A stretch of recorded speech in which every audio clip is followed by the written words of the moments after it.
Hey Jeroen, hey Sander, waar zijn we nu? We zijn hier in het Sprookjesbos. De Efteling is inmiddels natuurlijk een stuk groter, maar hier is het 70 jaar geleden allemaal begonnen. Kun je ons iets vertellen over het gedachtegoed van de Efteling? Het creatief gedachtegoed van de Efteling is bedacht door Anton Pieck. En wil je het idee van de Efteling begrijpen, dan moet je eigenlijk hier beginnen.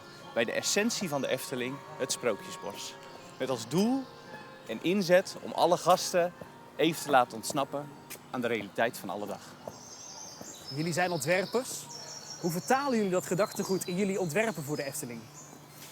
Ja, kijk, bij alles wat we verzinnen, ontwerpen en maken voor de Efteling hebben we natuurlijk altijd een verhaal in gedachten. Er hoort altijd een verhaal bij.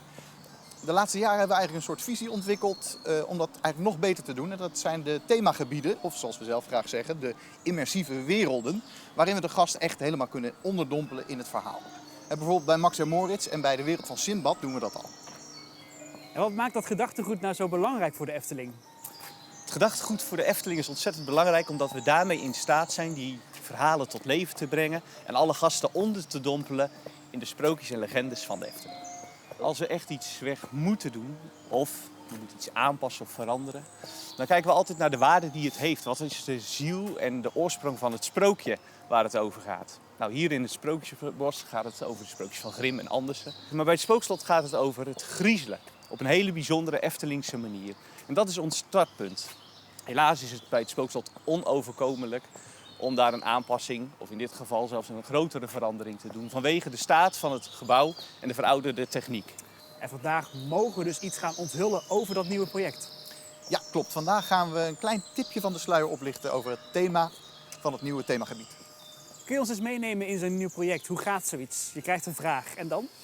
Ja, in dit geval kwam de vraag om na te gaan denken over een nieuwe invulling van het gebied.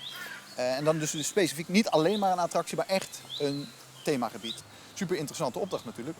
Ook heel spannend en een beetje dubbel gevoel. Want ja, er moet iets voor wijken. Maar dat heeft ook wel geholpen en heeft veel inspiratie gegeven. We hebben conceptsessies gehouden. We hebben een projectteam gevormd. En vanuit onze afdeling hebben we ook een groep bij elkaar gezet die ik zelf graag de creatieve geesten noem. En dat past natuurlijk mooi in het thema griezelen wat we hier gaan brengen. We hebben iets heel moois verzonnen, denk ik.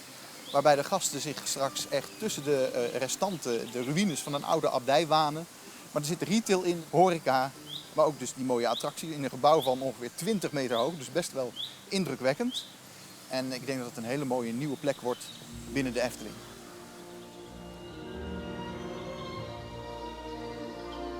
Waar haal jij de meeste inspiratie vandaan? Ja, inspiratie kan eigenlijk van heel veel verschillende kanten komen. Boeken, reizen, films, de wereld om je heen überhaupt. En in dit geval natuurlijk ook voor een heel groot deel het prachtige Spookslot zelf. En de ontwerpen die Tom van der Ven daarvoor gemaakt heeft. Daar heeft hij heel veel gemaakt en daar hebben we echt heel veel inspiratie uit geput. En de oplettende kijker gaat straks ook een aantal elementen daarvan toch weer terug herkennen in de nieuwe attractie.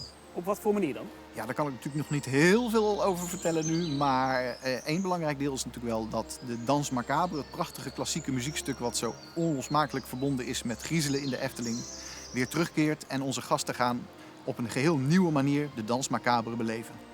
Niet onbelangrijk is het ook dat we het Spookslot gaan vereeuwigen, zodat iedereen op zijn eigen manier daar nog tot in lengte van dagen aan terug kan denken.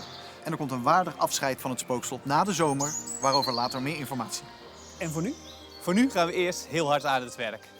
Er is ontzettend veel te doen, maar wij kunnen al niet wachten totdat de eerste gasten de Danse Macabre in 2024 gaan beleven.